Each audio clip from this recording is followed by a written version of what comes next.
Hello everybody, Zeno here, and today I'm going to talk about The Legend of Zelda Breath of the Wild. Now, this game is awesome. I mean, there's a lot of content. I mean, I put a good 130 hours alone into the game. I probably beat it around 80 hours in, but I didn't fast travel, and I didn't do all that stuff, and that changed an experience, in my opinion. Anyway, what we're going to talk about today is the DLC that's coming out for it, specifically the hard mode, because I originally, before they unveiled how hard mode was going to work for the game, I was originally going to make a video on speculating on how it would be like, or how I would want it to be. So pretty much this video is going to show what I wanted it to be, and hopefully in the future, one day, then we might be able to mod it into the game, because this game is really fun to roleplay in. Even though it's weird that you can only be someone called Link, and you're set on an adventure to save the world, it's really fun to play it like an RPG, like an Elder Scrolls game. If you play that like an RPG too, where you would live a life and do stuff like that. But what I originally envisioned hard mode would be like is they would make your stamina meter like even more quote annoying, where even jogging, like running at your jog speed, but not like sprinting speed, would take some stamina. And if that was a little too intense, maybe at the very least make it where each and every like swing you would swing with your weapon with would take a little bit of stamina, so you couldn't go batshit crazy, which would add even more. What would be more? Can't think of the word. It'd make battles more tactical than they already kind of are in this game, because some enemies don't like to flinch well unless you really hit them hard. So that would add one layer, in depth to the difficulty. And this one's a stretch, but I honestly think it'd be cool if they added the food eating system in this game as well. I mean, Link already eats food to recover health, and trust me, with how much health you can lose if you don't have the right armor on, you will be losing a lot of hearts.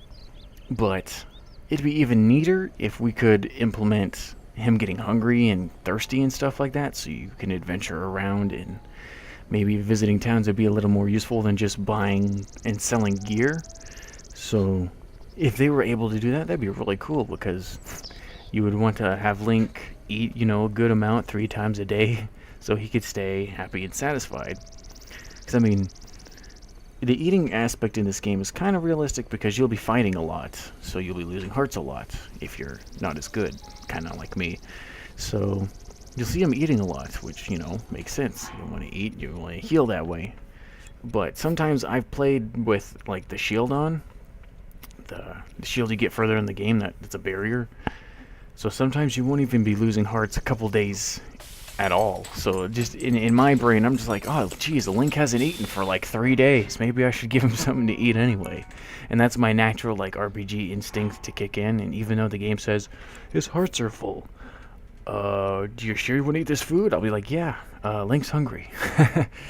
Just because I do that with characters in video games. It's weird, I know, but that's just one cool thing. I think they would be cool if they added things into the game.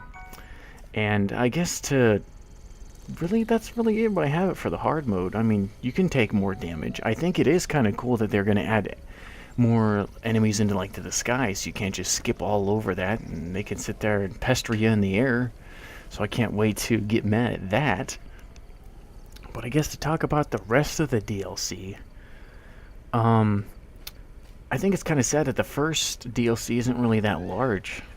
I mean, this game's DLC isn't expensive, but for just a couple extra like armor pieces and a dungeon that lets you increase the power of the Master Sword in hard mode, I find that a little bit lacking in my opinion. It's probably just because I'm spoiled of expansion packs like the Elder Scrolls have had, where they add entire new lands and hundreds of quests to the game, and these days they aren't worth anything. You could buy the complete edition of Skyrim for freaking $30 and have that entire experience there. So finding this first DLC pack that kind of lackluster, it's a little disappointing, but I already bought it. You know, I guess I already knew what I was expecting by hastily buying it as soon as the date, you know, same day the game came out. And I'll bite that, but they'll be fun, and fun costumes and things like that, and gameplay mechanics that we'll like. Oh, I even forgot that the foot feature, like where it shows where Link has been, is in that game. Like it's in the DLC pack, which I find extremely bizarre that they've added that as a DLC mechanic. I might be using the word mechanic wrong, but you know what I mean. Because if you've heard about the development of this game, one thing Nintendo did to help speed up the development of playtesting this game is they added that feature, and they used it on hundreds of dev kits that, you know, playtesters played, so they could track where they went, and so they could implement places, treasures, and other unique things to find in the game. I think if I remember correctly, GameXplain told me that. So I find it extremely weird that they've had a feature that's been in the game since before the game was even finished, added as an option for you to figure out where you've been. So that's something I kind of don't like, but it's cool that they've turned it into a feature into the game, because I never really expected it to be. And I find it cool that they did that, and I think they should, other developers should do that so they can help make their games better too. So that's my opinion on that thing. And other than that, I would like to speculate on the second DLC, which adds extra story elements. And what I want it to be, because this just sounds awesome, I want it to be something that happens after you beat the game. Because one, it'll incentivize you to beat the game so you can see the ending, because some people probably don't want to beat the game till they like 100% it or something. But what I would love for the story to be is a, like, you rescue Zelda, spoiler, you know, everybody knows at the end of each Zelda game, you defeat Ganon, you save the princess, blah-de-blah. But once you beat the game, there's an extra quest for you to help rebuild Castle Town. Because if you watch in the memories in this game, the cutscenes of the past, and some of the trailers I think even have them, you see a entirely, completely built Castle Town that you could have explored. But since you take place in quote-quote post-apocalyptic Hyrule, where all, you know, civilization is on a turntail because of Calamity Ganon, that whole thing, you just explore the ruins of it, which is cool in its own right, and dangerous because there's a lot of tough enemies, but it'd be really cool to see you rebuild the central town of Hyrule. Now, hopefully if they were to ever do this, and I'm right, which this is just a fantasy, you know, but hopefully they'll structure it differently than how you build Terrytown, because that makes sense for a small village, especially since it's mostly comprised of wood, which is what you're collecting a lot of. But they do like a whole bunch, like a more giant twist onto collecting things to help rebuild the town. Who knows, it could be rupees. Because, I mean, you're already spending enough in this game to get stuff. And you're already making a lot selling stuff. But imagine, and this sounds kind of stupid at the same time, doing something like what Twilight Princess did, where you had to build the bridge. In Twilight Princess, you had to spend an absurd amount of money to get the bridge finished and built, and you had to spend an absurd amount of money for Malo to buy Malo, like the rich place, People's Mart, to turn it into Malo Mart. But if they did something like that, to where you had to explore and collect certain, like, Hyrulean, I would call them, like, not, like, something graphs. They're like artifacts or something that help represent the glory of the, you know, the kingdom of Hyrule. And you can, you know, once you collect them and get enough money or something, you can help pay and rebuild, like, each and every building in Hyrule until you have Castle Town, like, that is Okay, I apologize for this, but my recording just cut off right there, so I'll pretty much try and re-explain what I'm about to say again. So, I'm sorry for that. It's not professional, but it's my software's fault. Anyway, just the fact that you would be rebuilding it, and, you know, let's say you could find, like, an artifact or something everywhere in Hyrule that would help, like, signify each and every building You know, maybe in each and every region you'd find like a special stone slab that would help represent each and every unique building in Castletown, which would be cool to help you, you know, explore and all around Hyrule and do stuff like that. Now, see, it's sad to say that this is just a fantasy because we know that would be a very expensive DLC for that to happen. It's not going to happen, and that's unfortunate. But the fact that it could, you know, you never know. It just sounds exciting to think about, and I can't wait to see when they unveil it.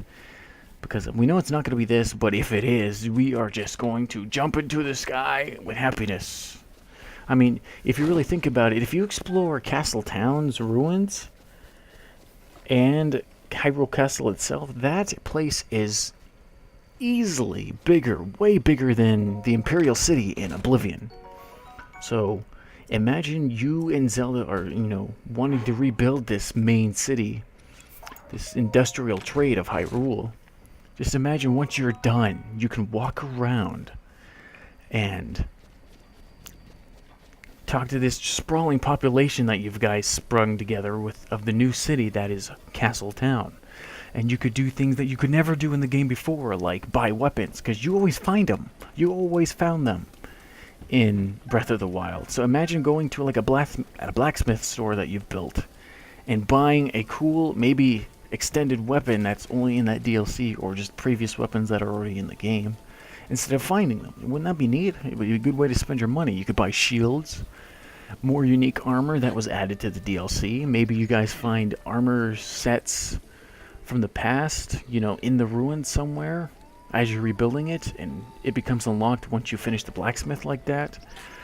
You can find, you know, there's always be an inn in every town and stuff like that. You can find special, maybe they could have like a church-like thing. I don't know what they would call it, because a church is not the right word for it. Something magical in nature, I guess, where you could be imbued with like a buff. You could pay to have a buff of some sort. I don't know. This is just an idea that's sprawling in my head. But if they could do something like that, it would be just... you'd want to play this game forever, you know? Just something like that. I don't remember if this is exactly what I said at my previous, like, cutoff recording point, but hopefully it's something similar. And at this point, I'm pretty sure my video has gotten long enough. So, hopefully you guys enjoyed this. I want to know your guys' opinion, actually. What do you guys think about my take on... well, my opinion on the DLC1, and hopefully what DLC2 will be, because it sounds too good to be true, but you never know, because I don't know where they could take DLC2 adding in a couple extra dungeons and a story element to the game. I don't know what they could do in the past. I mean, they can do whatever they want, because it's their lore, and they can craft it however they want to, but I feel like this would be one of the best ways to help finish the game, because... I mean, when I first beat the game, I was like, oh, there better be an end story where, like, they're back and you can do something about it. But unfortunately, it just warps you back before you beat the game, like in all other Zelda games. Now, the fact that it counts your save, at least. It has a little star when you beat the game. Anyway, I am rambling. But hopefully you guys enjoy this video. I want to know your opinions, and I will see you guys later. So, goodbye, and have a good one.